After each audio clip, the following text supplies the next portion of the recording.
residents with a minimum of 20 members per barangay, di ba? So, ang project duration po nito is from February 29 to December 2024. So, February 29, ito po yung launching or na-launch na po ito ng February 29, di ba? So, February 29, opening ng ating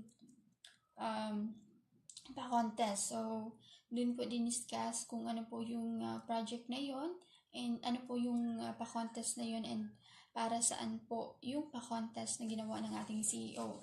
So, ang gagawin po ng barangay or barangay captain or mga constituents, so magsasubmit po sila ng registration form or entries para makasali sa pa-contest natin.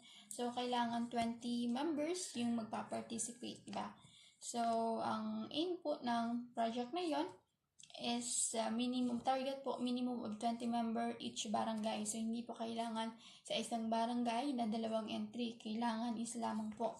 So, ang gagawin po, mag-i-establish ng communal garden and magtatanim po ng malunggay, other vegetables, and ornamental plants, diba?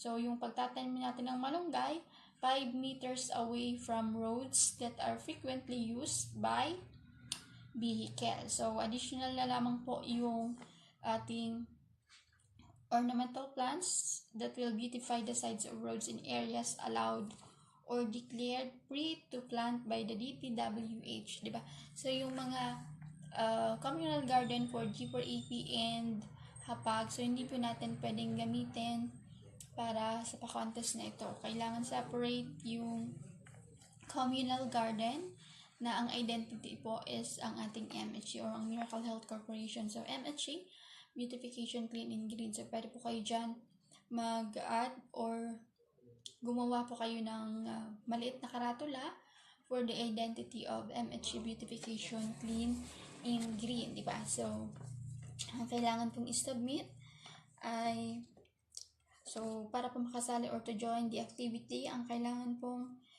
i-send or fill upan is yung form natin. So, kailangan include ang municipality, name of the barangay, then name of the barangay captain, kung may email, kung may contact number or Facebook account, then number of participants, minimum of 20, specifying the name, age, gender, then civil status. So, needed po natin yun para malaman natin kung of legal age yung kasali. So, dahil hindi po dito pwede yung minor, kailangan 18 above yung masasali for the contest, diba?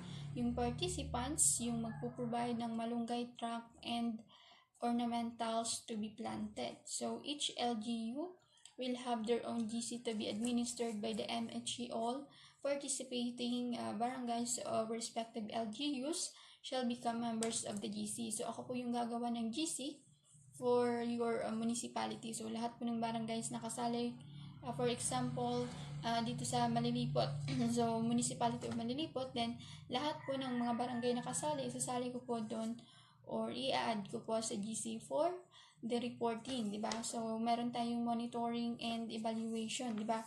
So, for first validation, which is June 14, and the second validation, September 14, then final validation is November 14, then awarding of winner shall be on December 10 to 15, 2024, diba?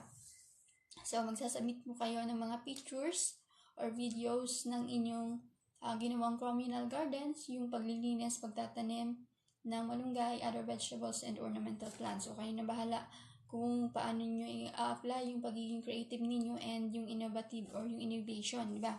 So, for criteria for judging shall be formulated by the MHC Technical Committee and it will be based on, so unang-una, ang mag-judge yan ang ating BP Henry ata and then si Ma'am Hilda Lopez, diba? So, for our criteria for judging, diba, planting of malunggay 40%, then communal garden 30%, and beautification through ornamental planted alongside of roads is 30%, so a total of 100%.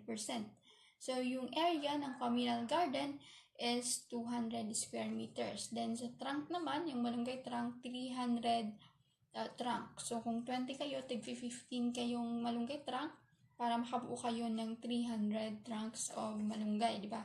So, kung ano yung available na vegetables and ornamental plants, yun lamang po yung gagamitin ninyo. So, wag na kayo gumastos ng mas masyado para hindi kayo lugi, di ba? So, hindi naman kayo lugi dahil lahat naman po may consolation as long as po tinapos po yung project duration natin, di ba?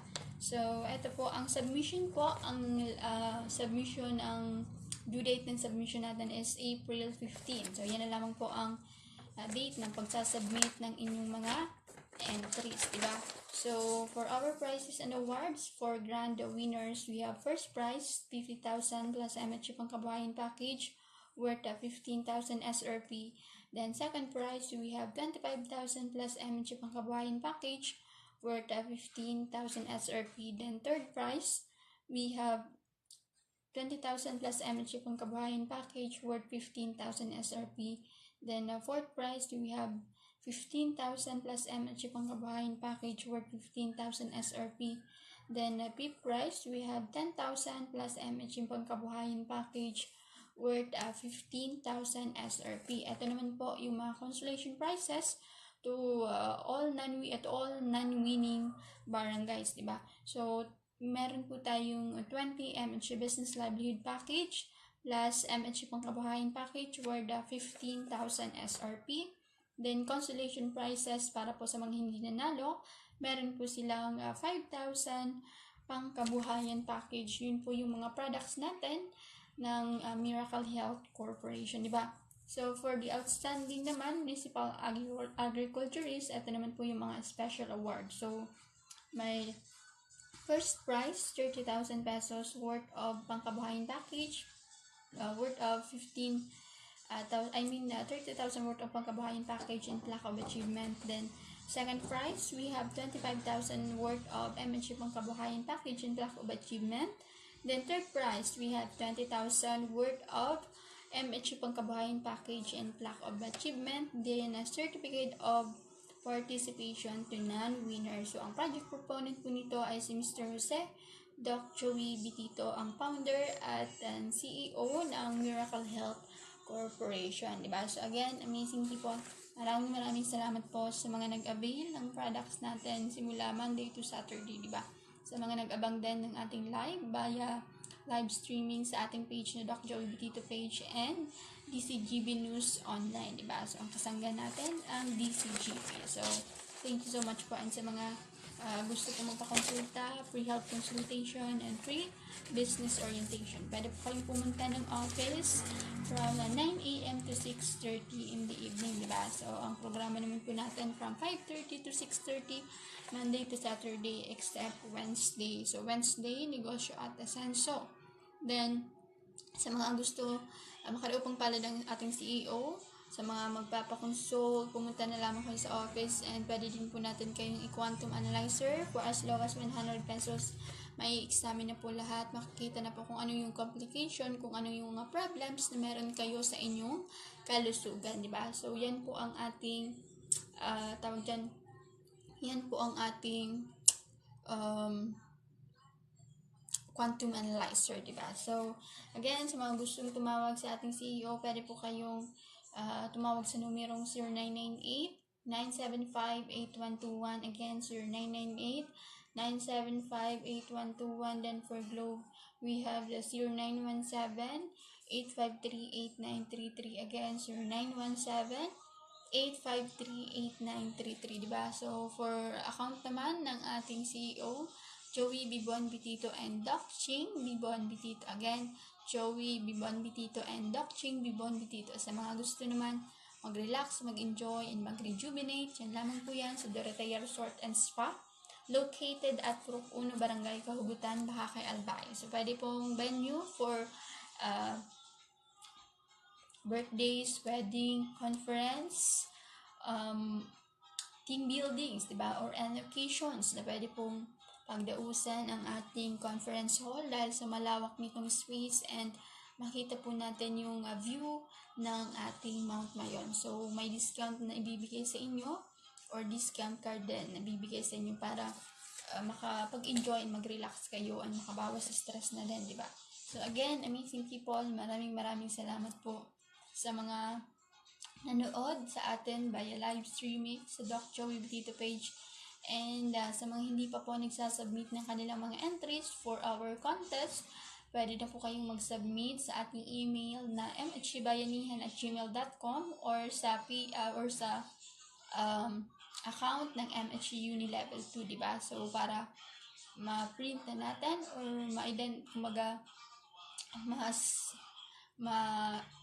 tawag dito, para ma-organize na yung mga sasali, di ba? And talagang ma-identify na kung sino yung final na sasali for the contest of beautification clean and green for a sustainable livelihood and healthy lifestyle, di ba? Again, 20 members ang kailangan niyo pong i-submit registration form including the municipality, barangay name of the barangay captain, email, and contact numbers. Then, number of participants minimum of 20, specifying the name, age, gender, then civil status, diba? So, ayun po yung pwede po ninyong i-submit na, diba? As early as April 15 para hindi na po hassle, para ma-identify na natin yung sino yung mga kasali, diba? And makagawa na po ng GC para po sa municipality ninyo, diba? So again, amazing people, maraming salamat. My name is Miss Maika again, and sa ngalan po ng ating CEO na si Dr. Betito, and to our Vice President, Ma'am Ann Betito Prensana. So maraming salamat, amazing people. Happy Sunday po. God bless, and we love you all.